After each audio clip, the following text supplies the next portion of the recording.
Hi, everyone. Welcome to episode 39 of the Early Parenting Podcast.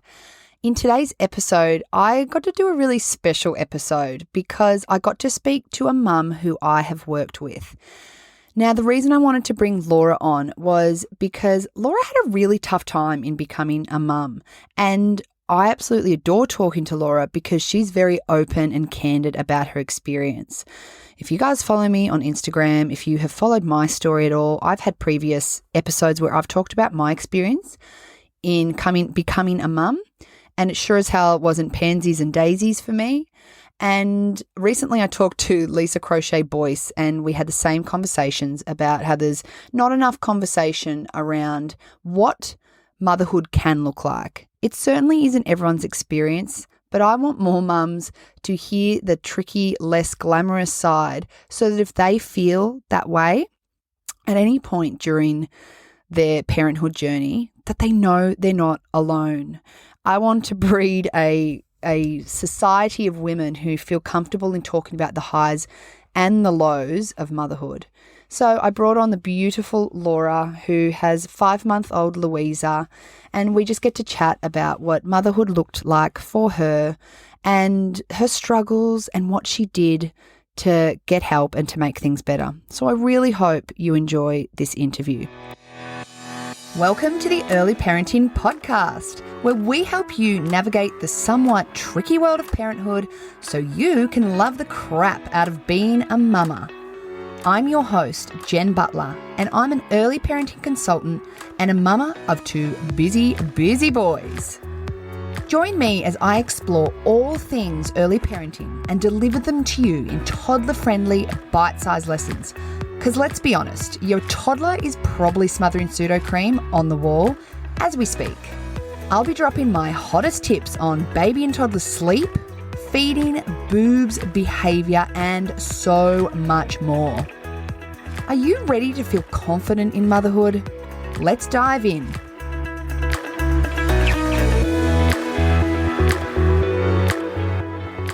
This episode's brought to you by my free online workshop that I'm holding next Wednesday, the 15th of April at 10 a.m. Australian Eastern Daylight Time. This workshop is going to cover the 3 must-know steps that you need to know moving into motherhood. So whether you are pregnant or whether you've got a new baby at home, this workshop is exactly what you need to give you the confidence to get to know and understand your new baby.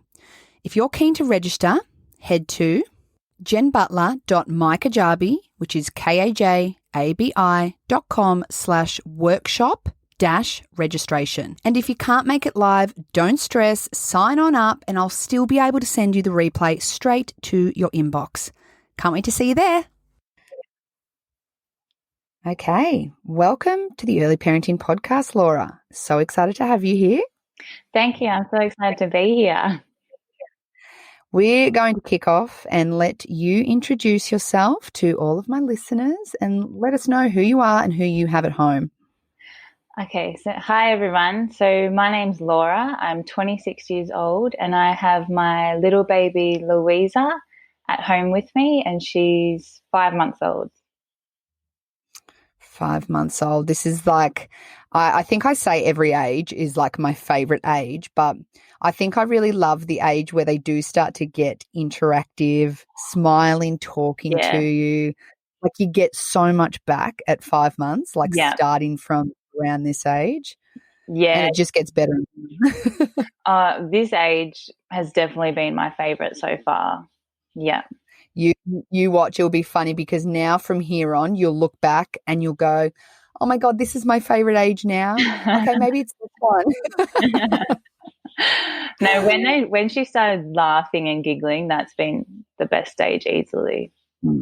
Yeah, it really gives back everything that you've been putting in. You really start to get that social, and that love back from them. Yeah, but also this has been the best stage because it's been easier sort of to get out with her at 5 months, I think. Like when in the earlier ages, I definitely just didn't have the confidence to get out as much because I never knew how she was going to, if we'd go to the supermarket, if she'd start screaming all of a sudden or, Yeah. Absolutely. They start to get a lot more predictable, and it means that getting out and about is a hell of a lot more easier. Yeah. And this is, the reason I reached out to Laura. Laura's a mum who I had the opportunity to work one-on-one with, which was so delightful for me to be able to play a part in helping to support you, Laura, when you were going through a really rough time. And I wanted to bring you onto the podcast today so that other listeners could talk to her and listen to a real mum who is still going through that tricky transition that motherhood can bring. So I thought to kick off, I would love to hear from you, Laura, about how you found becoming a mum to Louisa. How was it for you? It was easily the hardest time of my life. Like, everyone told me when I'd have Louisa, as soon as I'd have her, I would feel all of a sudden so much happiness. But when I had Louisa, I was definitely happy. Don't get me wrong. Like, I love Louisa so much. But as soon as I had her, well, I felt scared because I have this baby and this life to look after, and I really had no idea what the hell I was doing. And it was just the whole time I was just so overwhelmed, and I wish that I enjoyed it more. Well, I'm enjoying it more now, but it was just very, very hard time.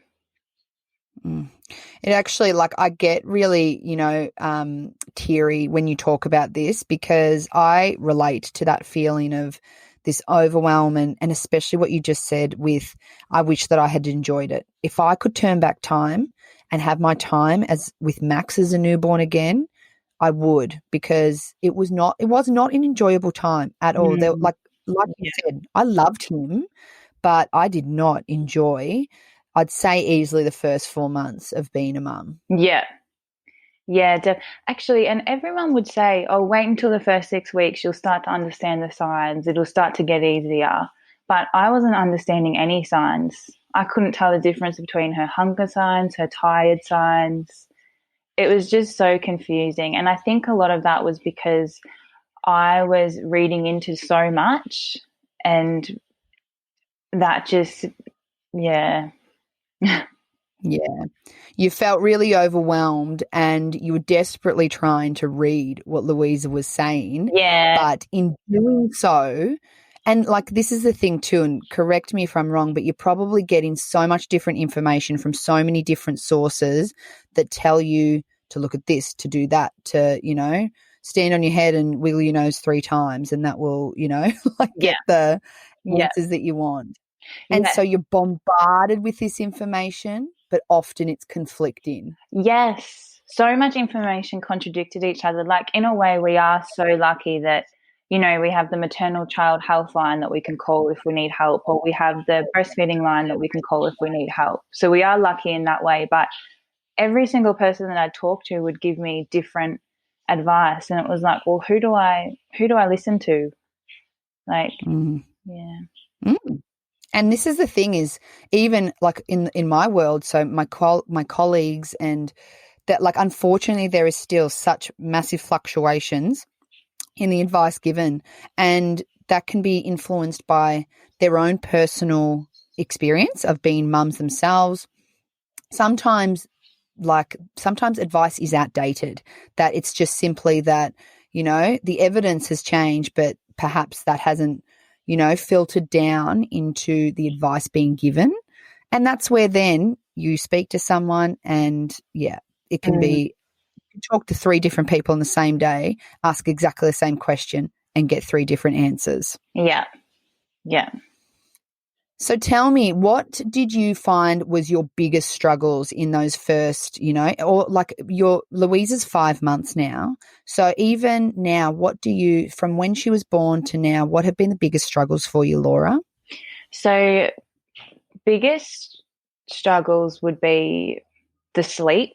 Just the lack of sleep deprivation drove me a little bit insane. That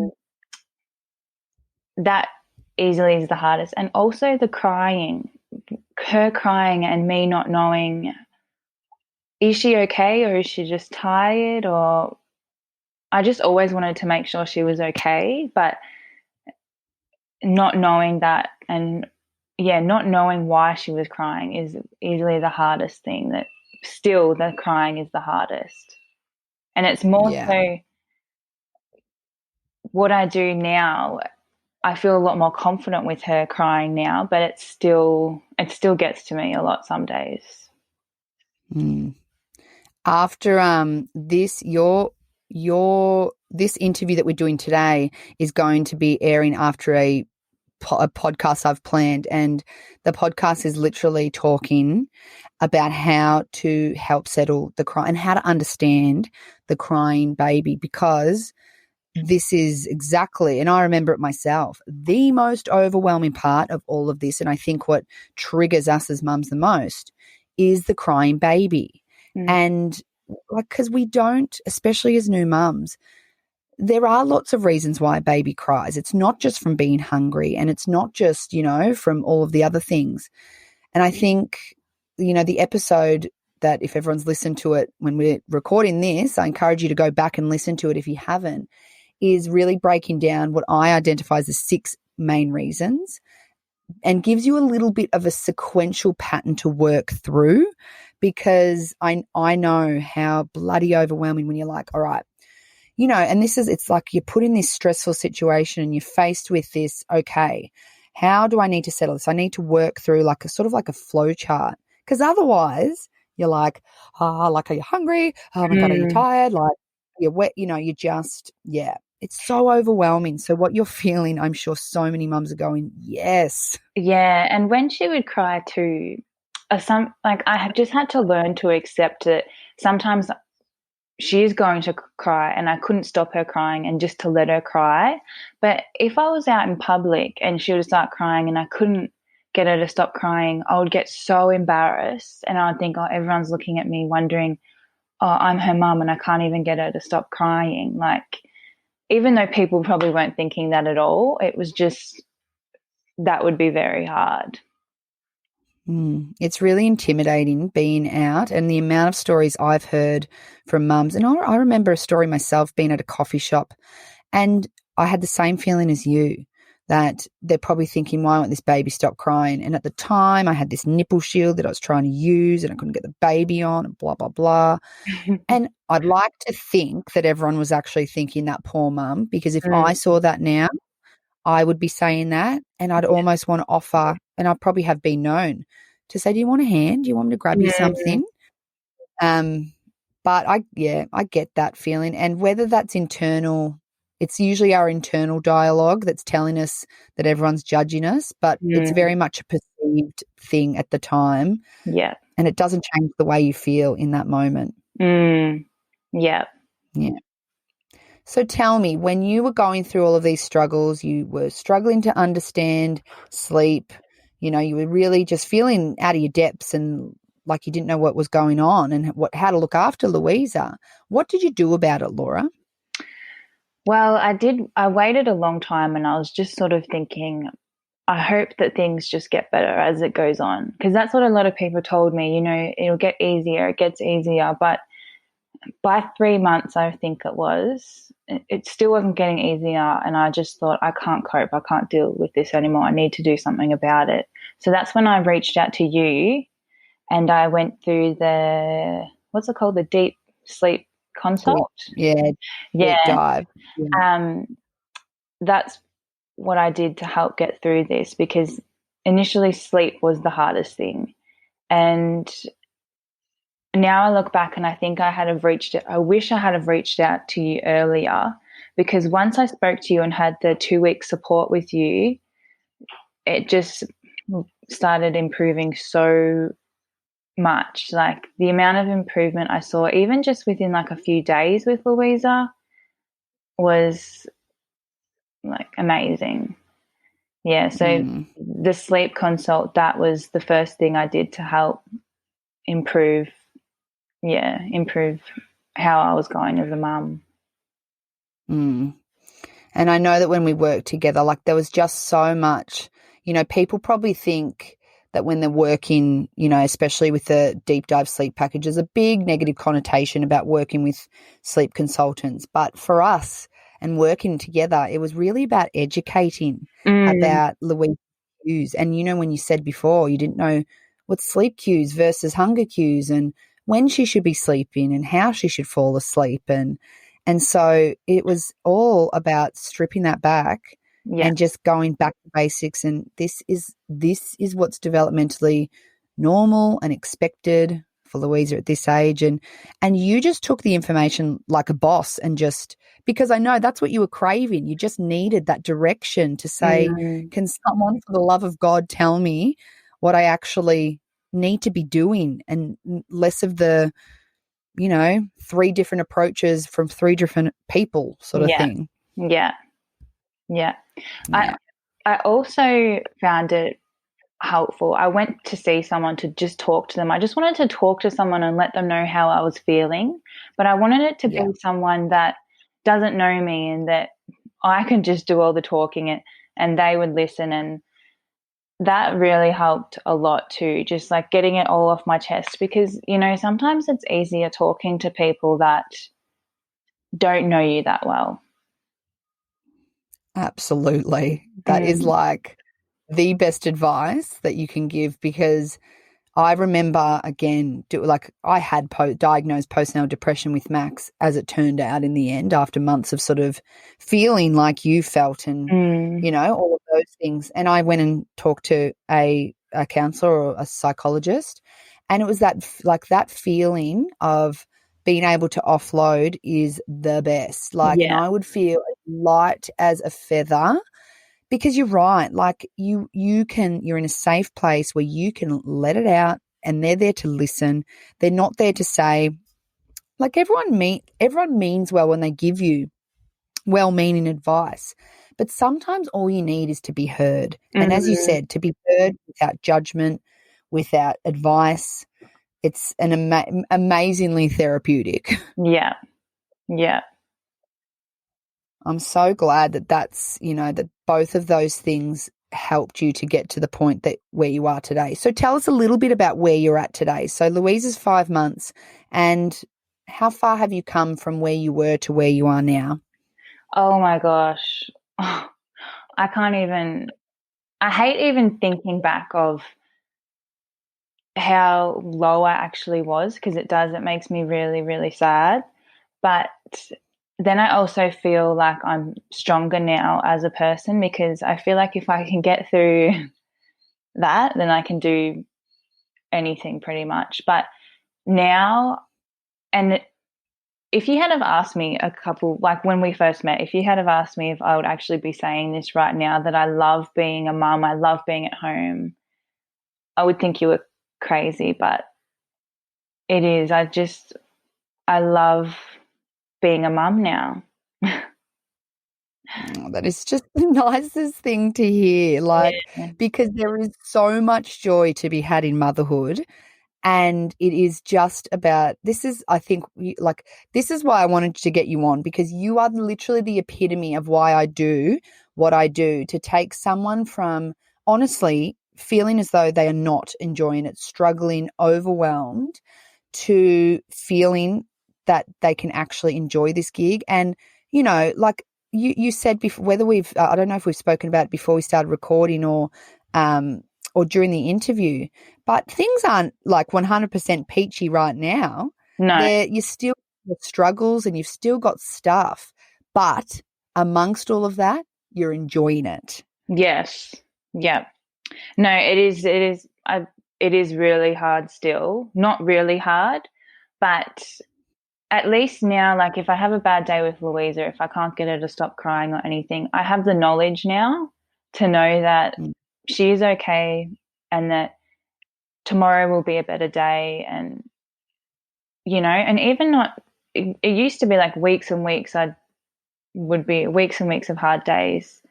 And even now it's just, maybe sometimes it's the morning that's hard and then the afternoon gets better. Yeah. I love that. I talk a lot about too, as a mum, sometimes we focus on looking at a whole day and saying, and sometimes it is that the whole day is actually really crap. And I remember being given this advice from a mentor I used to work when I was when I was working in Melbourne at the City Whittlesea. And I remember her saying to me they were huge supports for me when I had Max, and she came out to me, she said, Jen, I want you to focus moment by moment, or half a morning to the second half of the morning, or first half of the after, and what she meant is don't look at things in a whole day, and literally break it down, get through the first 3 hours of the day. And the whole point was that it stopped you from getting so overwhelmed with the day ahead, and helped you to also realize that there is lots of joy to be had in moments of the day. So as you said, like now you probably had days that were just all a mush of everything, whereas now you might have a crappy morning, but then the day comes good, and the afternoon comes good. And perhaps a while ago it was that half the morning was okay, maybe the second half was not. Those sorts of breaking it down can still help you to find the joy when perhaps things are really crappy. Yeah. So true. What do you find has been the biggest struggles now that you've got a 5-month-old? I still find it hard going to things, or even just like popping over to my mum's for a little bit, knowing that, so say if I want to put her to sleep, how will I put her to sleep at my mum's? Or going to get my hair done, how will I get her to sleep if I'm getting my hair done? Or things like that. That would be, getting out is still the hardest bit. It's a lot easier, but that would be what I find the hardest. It is. And, throw it forward to a 3 and a 5-year-old, and negotiating the how-tos of everything is still probably one of my trickiest parts, Yeah. You do it. It's hard when they're, at least as toddlers, you can communicate with them. Having a baby, it's a little bit more, their communication's crying, and, depending on their temperament will depend on how much they cry. And so that's where it can be quite challenging. So I can definitely appreciate where you're at. Yeah.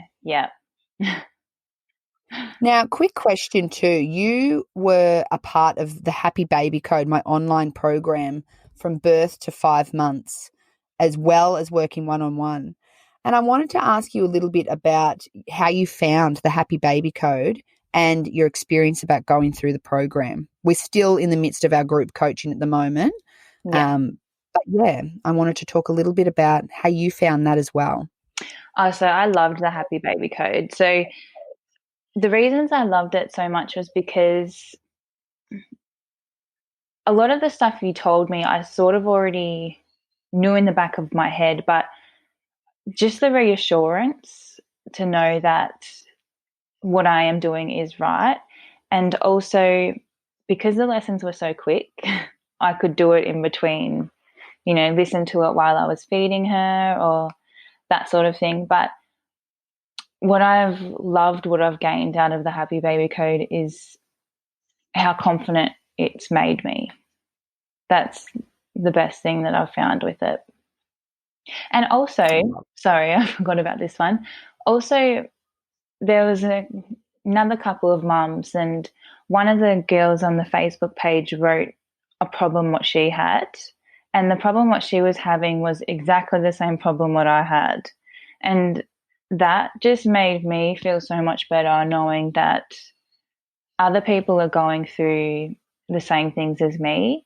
Because when I first was going through having a hard time with Louisa, I never heard of anybody else really having a baby like her. Like Louisa was doing the 40-minute sleeps, and all I'd ever heard from other people was, oh, my baby's been sleeping 2 hours at a time, like that sort of thing.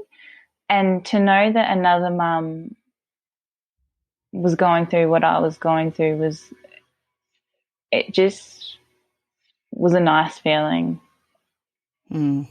Absolutely. When you know you're not alone in this world of motherhood, and this is, again, exactly why having someone like you come on, Laura, and you know, everyone's experience is different. But Mm. I always, and some babies do come out and they do that. I do say it's the minority that are just cruising into these beautiful 2 hour sleeps from birth, and you hear it, the unicorn babies. I've never had a unicorn baby. If someone wants to send me the chromosomes that you need for a unicorn baby, that would be greatly appreciated.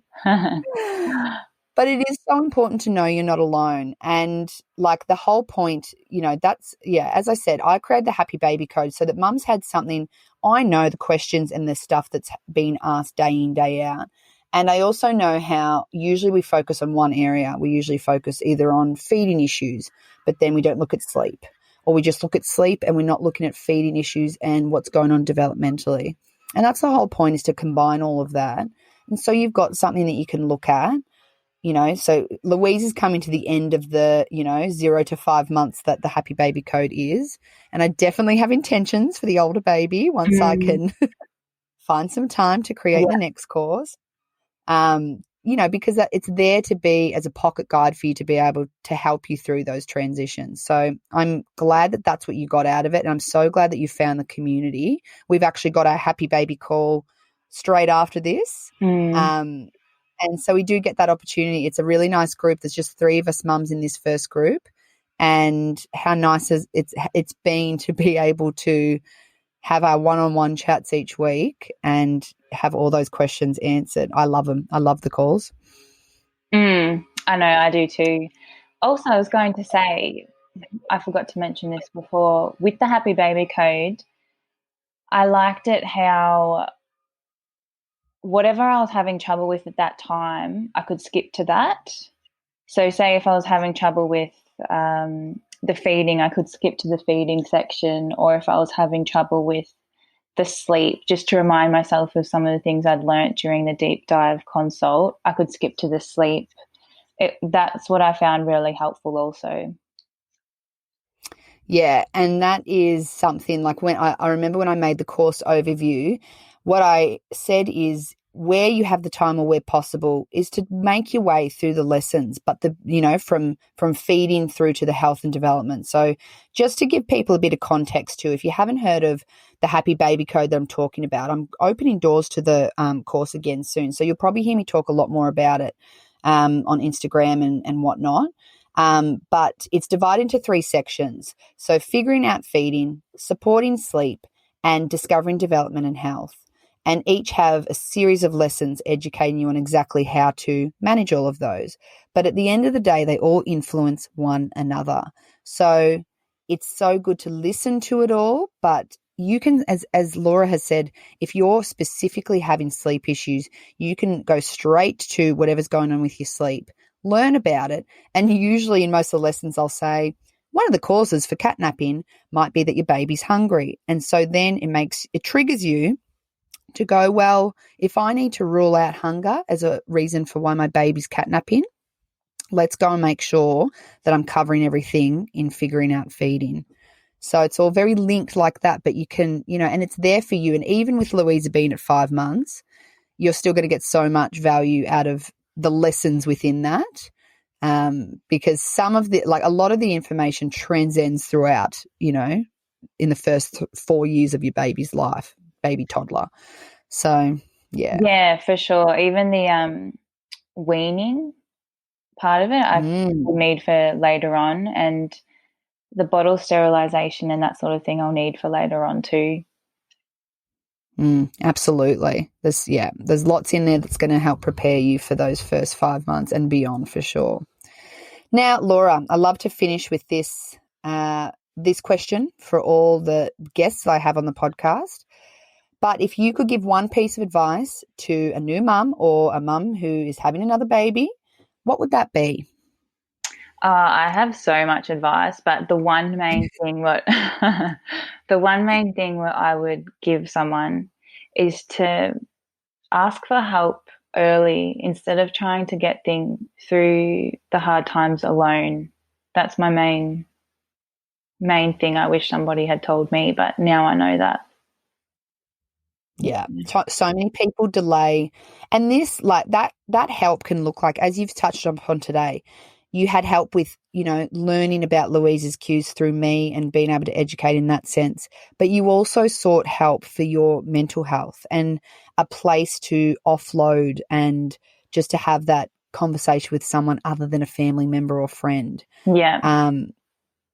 Both of those, like, help can come in so many ways, whether it's professional help, whether it's speaking up and saying to a family member, I am bloody struggling, I need some help. Your partner, sometimes we think they know that they know what we're thinking. Does that make sense? Yeah. But they don't. They can't read our minds. Yeah. So sometimes we have to verbalize it. And just not to be embarrassed to ask for help. Like, the reason I took so long to ask for help from you, Jen, is because I thought I was too far gone for even any help. Like, I thought Louisa and me, we weren't fixable. I don't know if that makes sense or not, but now I know that anyone can improve. But yeah, just not to be embarrassed, pretty much.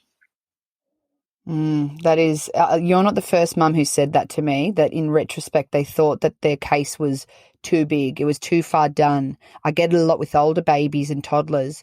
It's too set, and it's just not true. It's, there is always joy to be had, and usually it is just about relearning and educating about what's going on. So I just it's just so nice. It's just been so lovely working with you. I think you were one of the first clients I worked with at the start of this year, or was it the end of last year? I think it was the start of this year. It was the start of this year, yep. Yeah, it was just, I just remember feeling like it was just such a beautiful way to start the year, especially given the crappy year that it's been. I know. Laura and I were having a chat at the time of recording this. We are right smack bang in the middle of the coronavirus, query isolation. And yeah, we were talking about all of that, but like, it was just so lovely being able to work with you and for you to have found the joy that motherhood does have to bring. So I just thank you so much for coming on today, Laura. It's just been lovely. Oh, no, thank you for having me, and thank you for all of your help. Honestly, I don't know what I would have done without you. I just can't thank you enough. Thank you for sharing your story. I hope lots of mums get that, that the answer is that, like I said, whatever that help looks like, that it is just about realizing that it doesn't have to be this way. And yeah, you can love motherhood as well. Yes. If I can do it, anybody can do it. Love that. All right. Thank you so much for joining me today, Laura. Okay. Thank you. Thanks for listening to the episode, Mama. I hope you enjoyed it. If you did, make sure to share the episode with a friend, with your mother's group, or tag me at Jen Butler Early Parenting on Instagram. The more that know about this podcast, the more people I can help. If you're looking for support that is personalised for your babe and tailored to your family's needs, then make sure to head on over to my website, www.jenniferbutler.com.au, and check out how we can work together so you can move through motherhood with confidence. Catch you in the next episode, Mama.